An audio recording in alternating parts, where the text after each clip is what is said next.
Welcome to Madlik. My name is Geoffrey Stern, and at Madlik we light a spark or shed some light on a Jewish text or tradition.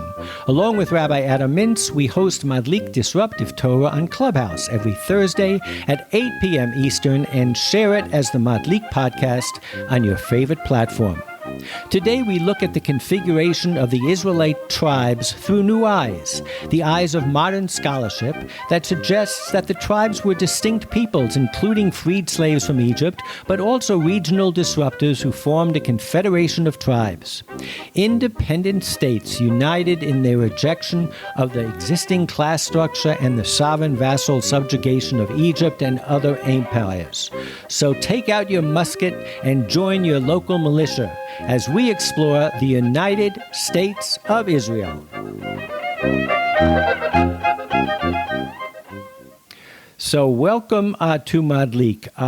As we were saying in the pre-show, it is a very long portion. It is two portions combined, and we are finally going to be catching up with Israel, so that we'll be on the same page, so to speak. But the portion, as you were saying, Rabbi, starts with kind of following up on what happened last week with the Midianites that we are going to surround. It really talks in very brutal terms about killing, destroying their towns, even killing the women who were of age. And it's very hard to swallow, and we're not going to focus on that, but we might have some insight into it. And then it goes into the cities of refuge that need to be set up now as we're about to cross the Jordan. And then finally, it revisits something that we could have all thought was a minor little question of law. If all of you remember back in the day, we had the daughters of Tzalafchad, whose father had passed away, and they had no brother, he had no sons, and they asked Moses, what's going to happen with our inheritance in terms of the continuity of our dad's name? And Moses consulted with God, and God came back and said, the daughters of Tzalafchad can have the portion. And we thought that was behind us, but it reappears today, and that's where we're going to start. We're going to kind of look at the portion backwards to forwards. There's an expression of ein mukdam umucha b'Torah. There's no chronology, and we're going to take that. We're going to start with the daughters of Tzalafchad, and we're going to work our way back. So we are in Numbers 36, and we're going to pick up in verse 3, where the members of the same tribe, the tribe of Joseph it's called, that the daughters of Tzalafchad's father was a member of, say, now if they become the wives of persons from another Israelite tribe, their share will be cut off from our ancestral portion and be added to the portion of the tribe into which they become wives. Thus, our allotted portion will be diminished. So we're really starting to get a very strong sense of this tribalism, but also how particular we Jews like to think of ourselves as homogeneous. There were Ashkenazim, there were Sephardim, Iraqi Jews, U.S. Jews, but we're starting to see that they took the tribal division of the land very seriously.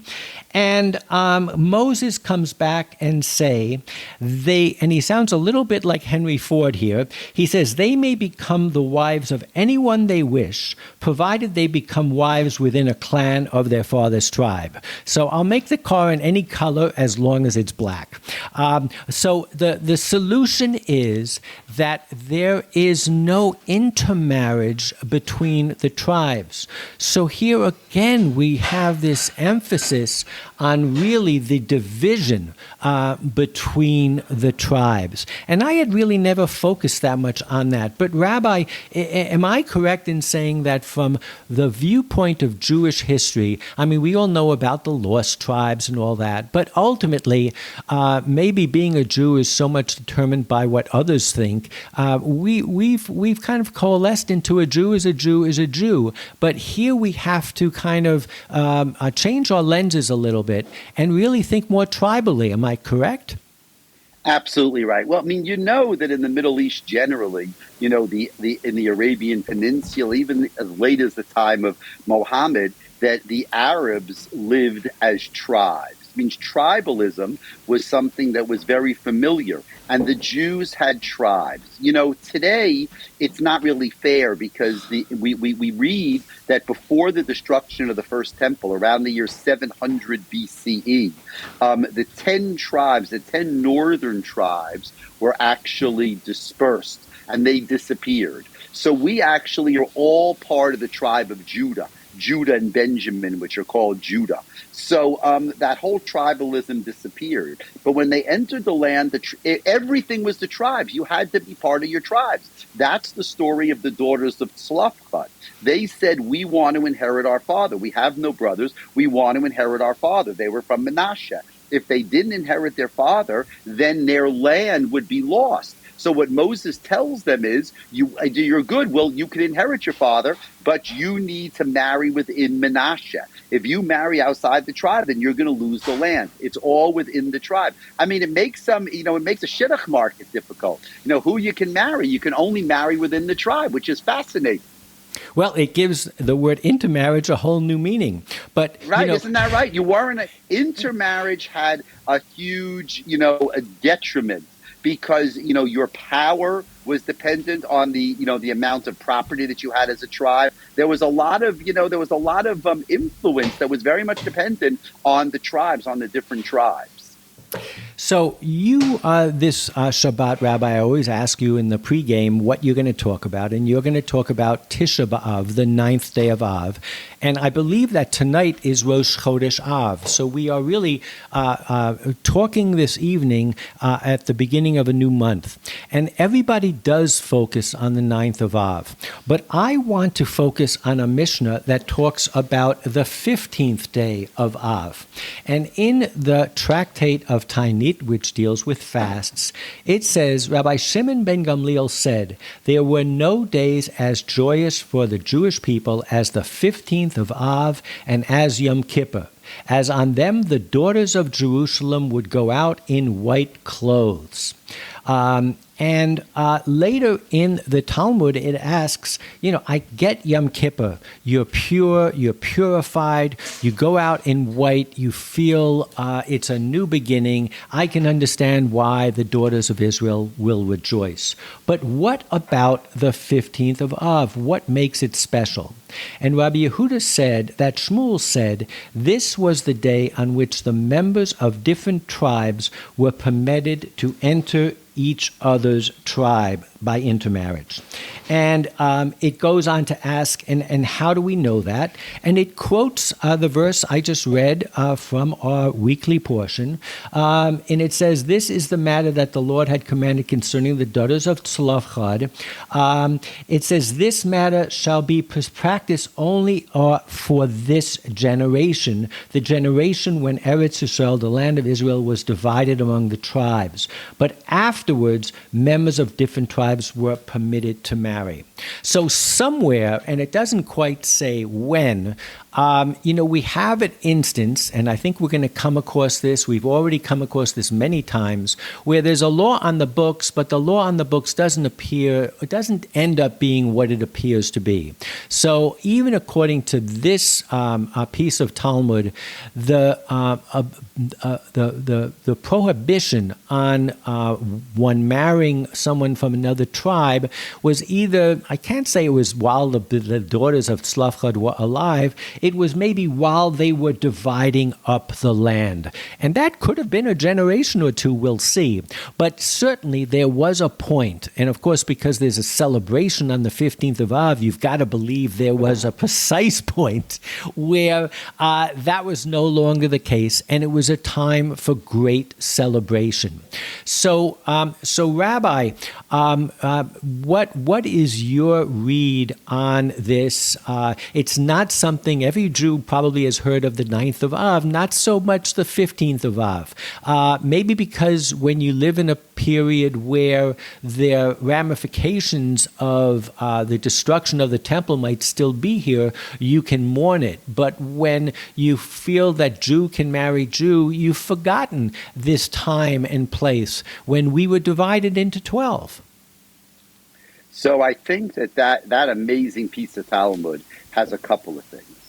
The first interesting thing is that the time that they were allowed to marry one another was a time of great celebration. That's fantastic, because that actually has to do with what I joked before about the shidduch market. You know, once you open up who you can marry, so it makes a huge difference. All of a sudden, your pool of potential husbands and wives is not only within your own tribe, but it's open to everybody. That's why they celebrate, and that's interesting. The way we celebrate the 15th of Av is that the women go out in white clothing to find husbands. It's all about finding husbands, and this is what it was, because the tribes were able to marry one another. So, so that's interesting that specifically was a celebration. Now, the idea that, once the land is divided, so the borders between the tribes was set. Once the borders between the tribes was set, so then they could intermarry and go back and forth because the borders within the tribes were set. It was only in the first generation, when they were establishing those borders, that they had to be strict in terms of marrying one another. Now, what's interesting about that piece of Talmud is that it doesn't exactly tell you the story, right? It doesn't exactly tell you how it worked. So what happened if it turned out that the grandchildren of Tzlopchad, married outside the tribe? So what happened to the land? What happened to the property that belonged to Tzlopchad? Did it move, or did it stay where it was, but the daughters moved, but their land stayed where it was? And I think that's probably what happened. There was movement of people, but there was no longer movement of land. And that's what they wanted to establish.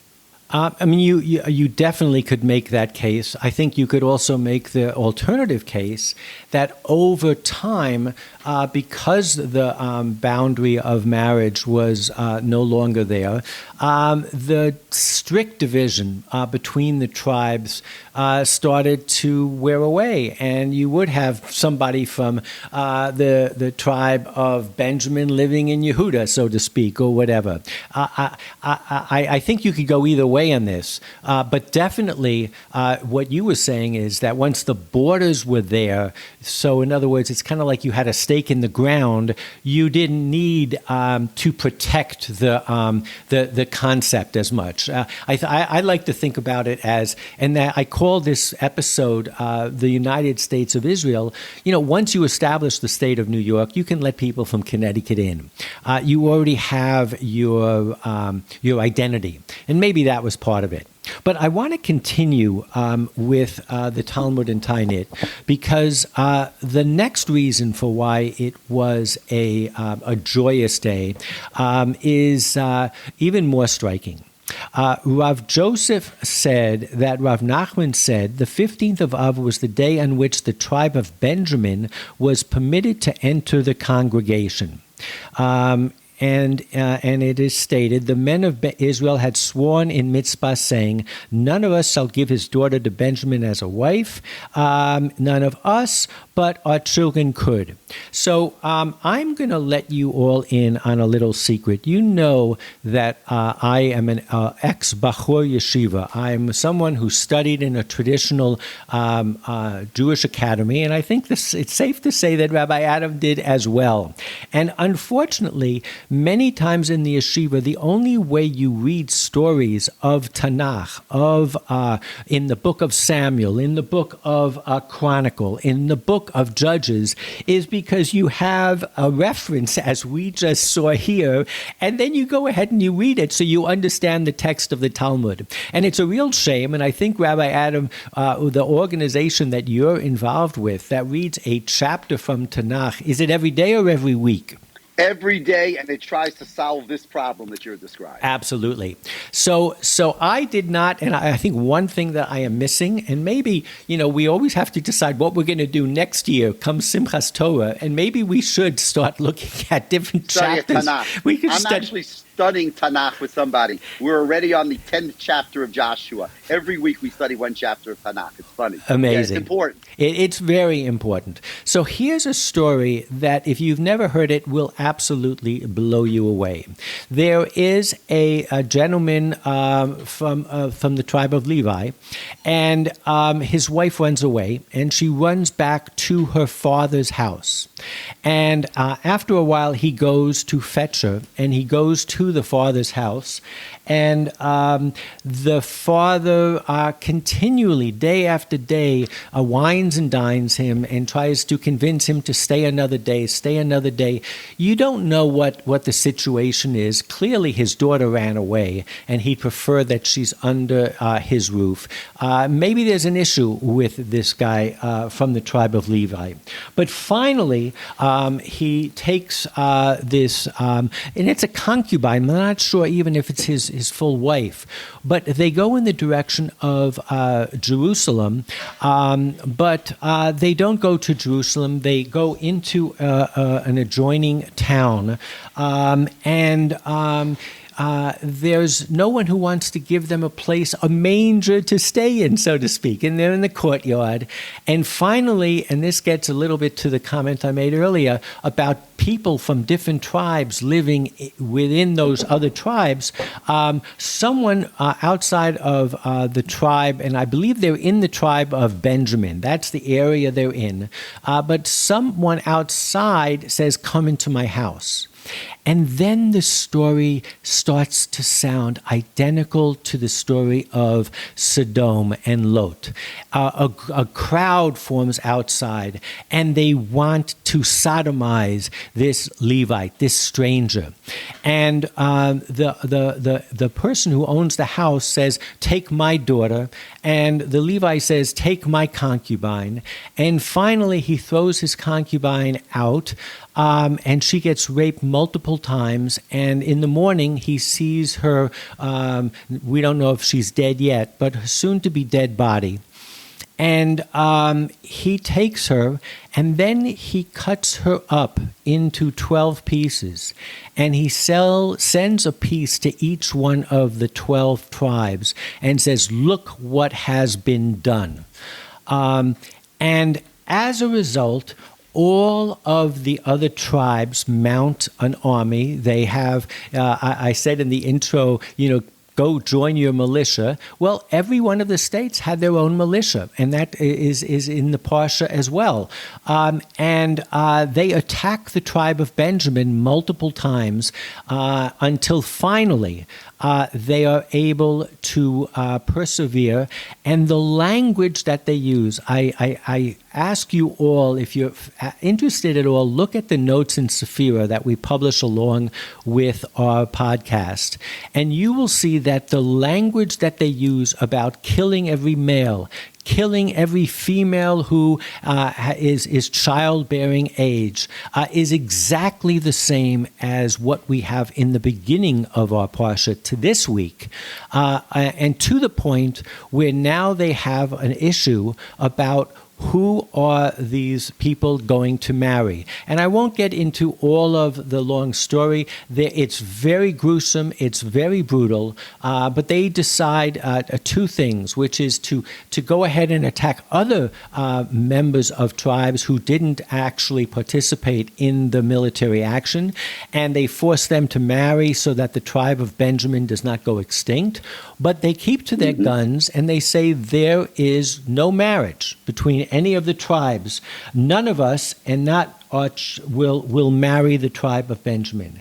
And it is referring to this story when it says on the 15th of Av there was rejoicing, because again we don't have a sense of why the 15th of Av was picked, that it was a particular deadline, but in any case there too this was behind us. And what both these stories have is clearly about the tribalism. and Israel working through the tribalism. What do you make of this story, Rabbi?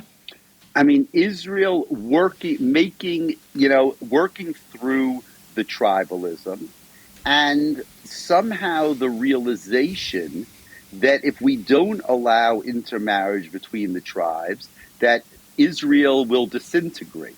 To me, that's the more interesting part of it. Meaning the story of what you Pilegesh Begiva, the story of what went wrong there is its own story. But what the 15th of Av celebrates is the realization that to make it as a nation, we have to allow marriage between the tribes. That's interesting. Both stories are exactly the same. In terms of the rejoicing, it's against tribalism. Yes, it means it's a realization that tribalism doesn't work for us. That's really what it is.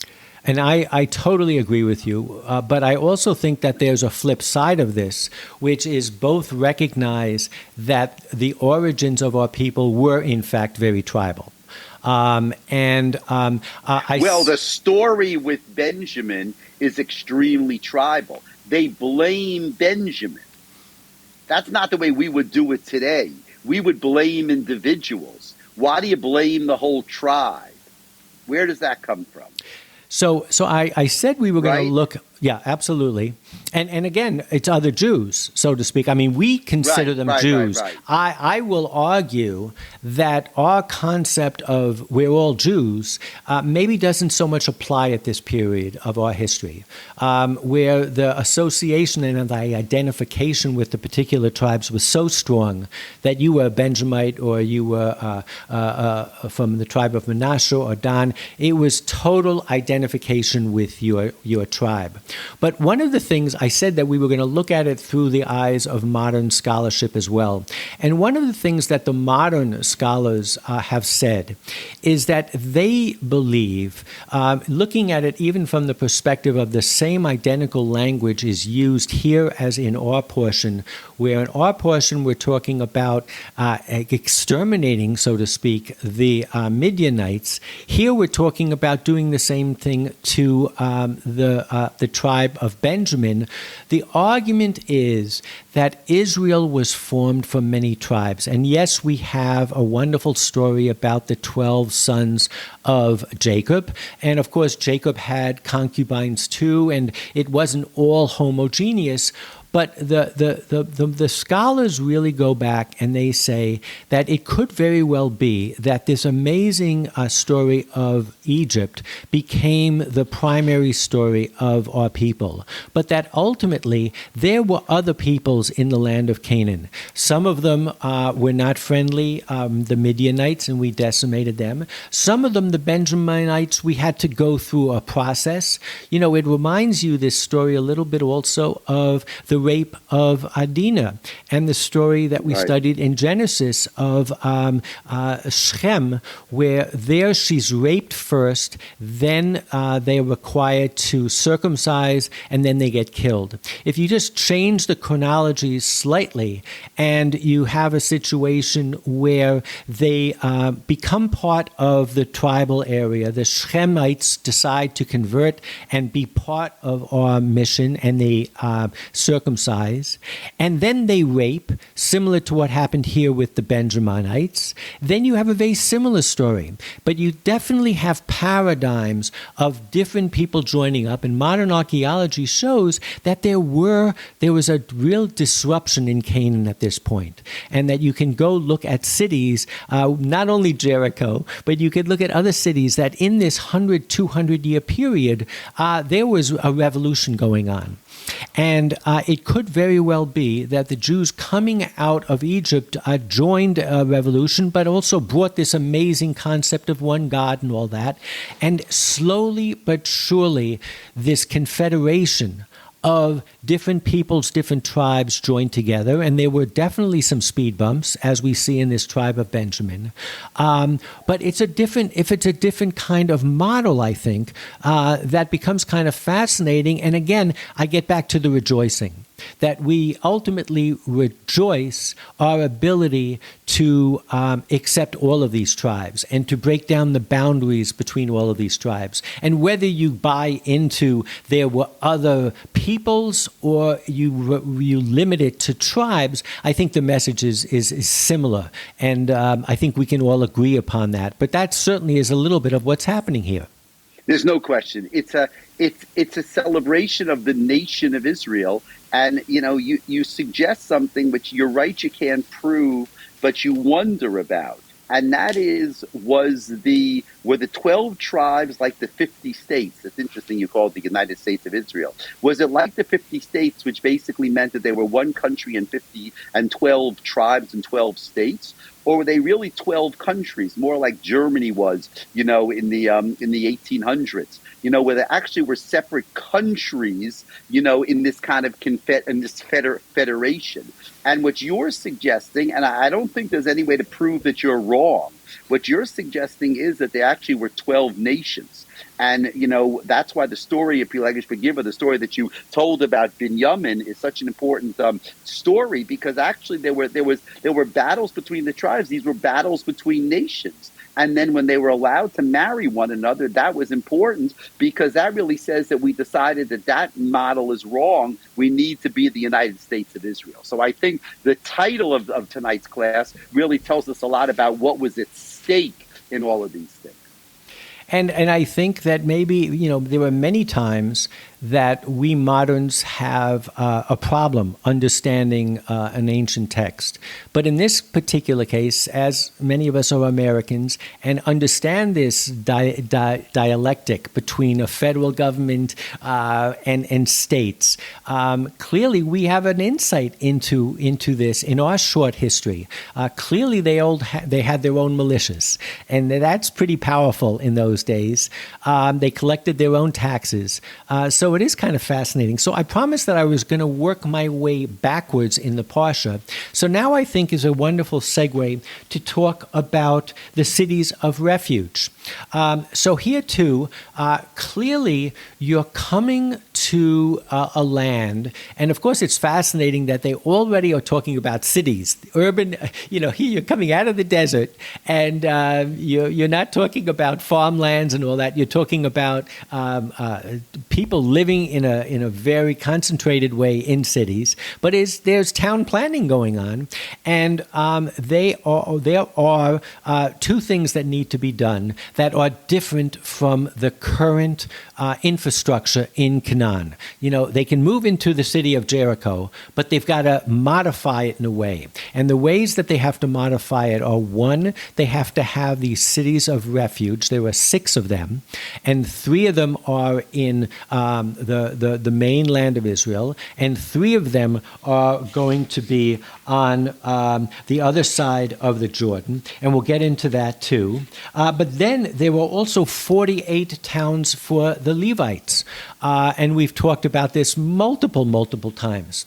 So again, what it looks like is, and archaeology proves this, is that at this time there was a confluence of all of a sudden turmoil and change, and cities were falling down, and the infrastructure was being changed, and maybe we have situations of treaties where the vassal and the pharaoh were being broken. There were rebellions going on, and here we form these cities of refuge.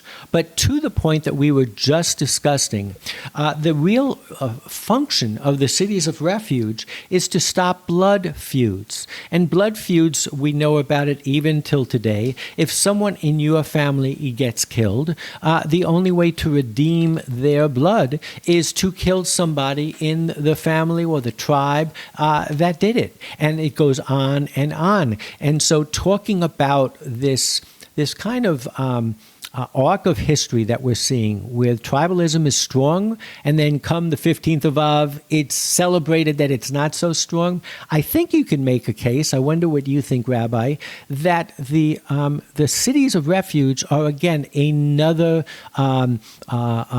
track away at this tribalism and this blood feuding, and blood is thicker than water, so to speak. So tribalism is part, there's another term that we use, and that's clans. You know, tribes are sometimes tribes, and tribes are sometimes just large families. You know, you read about the Saudi Arabia. You know, Saudi Arabia today is made up of these ruling families. You talk about the UAE. You know, they're basically just ruling families. They're not tribes, they're just families. But the families are so large and so important that they become their own tribe. And I wonder whether that's really what the Torah talks about when it talks about blood feuds. You know, you have these powerful families, which are in themselves tribes, and that leads to this idea that they're going to take revenge, and that's why you need your protection. So there's no question that that's true. It's just that the Torah sets it up as there being tribes as opposed to families. But I think obviously that, you know, that's not so simple that's so. That really there were probably very, very big, powerful families. And we know that kind of, and this also relates to what's in this week's parasha, we know that from the story of Tzlafchad, right? Tzlafchad was a family. The father was clearly very prestigious, and he dies and he has no sons, and the daughters are nervous because our father is prestigious, our father's important, and he's going to lose his land. They're not worried about the tribe, they're worried about the family. And that's why it says it in this week's parsha, they have to marry within the tribe, which really means they have to marry within the family. B'nei dodehem linashim, the Torah says. They should marry their cousins. They should marry their first cousins, very literally. So it's not the tribe so much, it's really the family. That's interesting. I didn't think about that, but what the Torah says, B'nei dodehem linashim, that's their cousins they should marry. Absolutely. I think I mentioned that there were 3 cities of refuge in the mainland of Israel, and 3 on what we would call today the West Bank.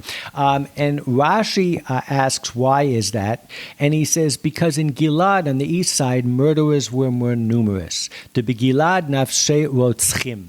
So here too, it wasn't homogeneous. They had certain issues with some of the tribes, whether they were children of Jacob, or they were other people that had come in. Again, it gives you a sense of the real challenge of uniting this. And I think the flip side of that is it didn't last. The united monarchy and all of that didn't last very long, but this was something that was unique in history also.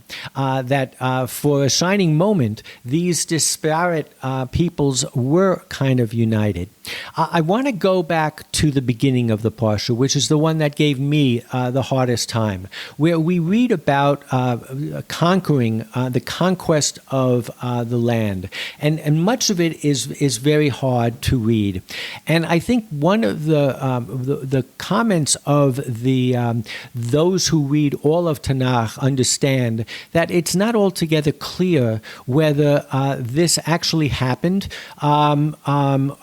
whether in fact the Canaanites were ever totally exterminated from Israel. It might be kind of wishful thinking, and I think we have an example of that even today when the ultra-Orthodox Haredim are trying to recreate a Europe where everybody studied Torah. Guess what? There was never a Europe where everybody studied Torah. They're trying to recreate an ideal that never was. And I think that there's no question that part of what's going on in this rendering, because if you look at Joshua and if you look at the later books of the Tanakh, in no way informed does it say that everyone was exterminated. This is one kind of wishful opinion. I quote a source in the notes, which is just absolutely, I think, rich and fascinating, and it's from a guy named Moshe Weinfeld, and he actually goes all the way through the rabbinic period, how they dealt with this quote-unquote cherem and extermination. And there was no consensus on this. One of the most fascinating things that I've read, and I think I've mentioned this before, is it talks about killing the Yoshvei Haaretz. And we normally talk about Yoshvei Haaretz as the residents, the citizens of the land. But as everyone knows, when we bring the Torah back to the Ark on Shabbat, we go L'mabul Yoshev v'yeshiv Hashem melech leolam, that God sat on his throne during the flood, and God is enthroned king forever. And so Yeshev ha'aretz can also mean the rulers or the ruling class or those in charge. And that fits very well into this rebellion that went on. So I don't know. I think we all do have to struggle with it. But I think if you look in the context of this very long portion, you can see other threads, very strong threads that we're dealing with, which have to do with how do you make disparate people one. And I think that, to me, is the most positive, exciting, and joyful aspect of this Parsha and of the 15th of Av, which comes in a month full of tragedy. I think that's a great way, especially on Rosh Chodesh Av, the first of Av, the bad month, yet you talk about the positive. That's really beautiful. Enjoy the Parsha. This is a Chazak week. So to everybody, we say Chazak, Chazak, V'nitz Chazek. We should be strong. We should be strong. We should strengthen one another. And we look forward to seeing you all next Thursday night. Shabbat Shalom, everybody. Shabbat Shalom.